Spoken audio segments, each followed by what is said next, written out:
Welcome forward to Star 6, and again getting straight into it, we're looking at the three words or three concepts: tenacity, compassionate and Holy Trinity, one God. So we're just keeping those words in mind when we read through the scriptures, and I've already read through them, and actually there's quite a strong similarity or comparison to actually Star 5, which was yesterday. So we'll explore that a bit as well. So then, keeping those three words in mind as we read, Jesus went throughout Galilee, teaching in their synagogues and proclaiming the good news of the kingdom and curing every disease and every sickness among the people.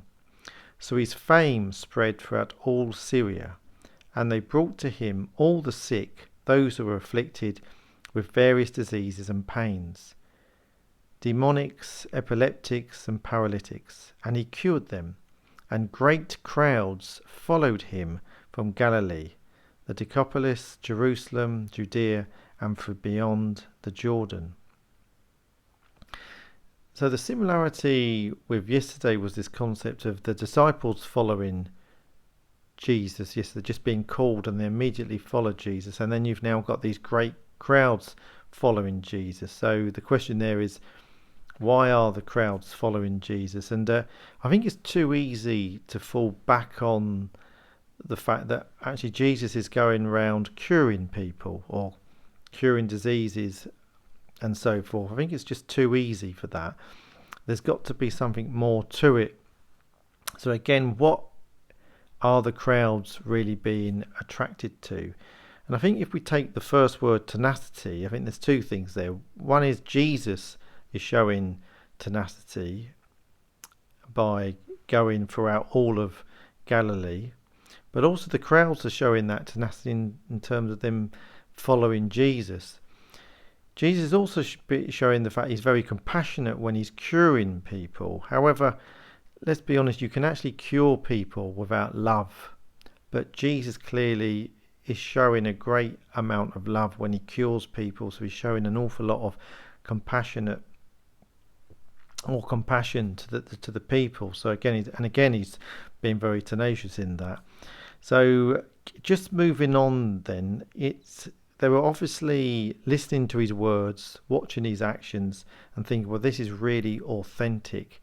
And again, we've got this concept of him being the authentic Holy Trinity, one God. So that they may not have understood that at the time, but again, it's being in that presence. So we've talked about that being linked to the previous day where people followed him. And so just moving on, it's this concept of, if he is the Holy Trinity, one God, then God is manifesting himself, or God has manifested himself through Jesus. And again, that reinforces the concept of the Holy Trinity as well. So God, the Holy Trinity, one God, doesn't just give up in being sort of compassionate. He just keeps going on and doesn't give up. And so people kept following Jesus, and they are attracted to his words, but particularly to his compassion, and which is obviously linked to kindness. So love is patient and kind, and that goes back to reinforcing the concept of Jesus being this star that people are attracted to help them question the way they're going or the way they're living.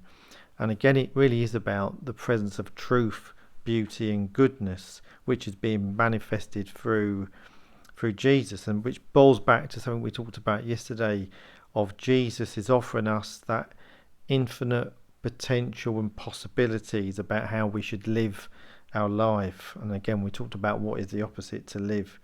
So that seems to be a bit of a recurring theme over the last few stars, about Jesus being like a star, and the way what he says, but the way he acts certainly helps us to sort of think about how we're orientating our lives to follow him. And I think we're also, particularly in terms of the word tenacity, we are being called to be tenacious in our prayer life and building up a relationship with Jesus. So again, I'll be thinking about this through the day, so I'll leave you with your own reflections until tomorrow. God bless.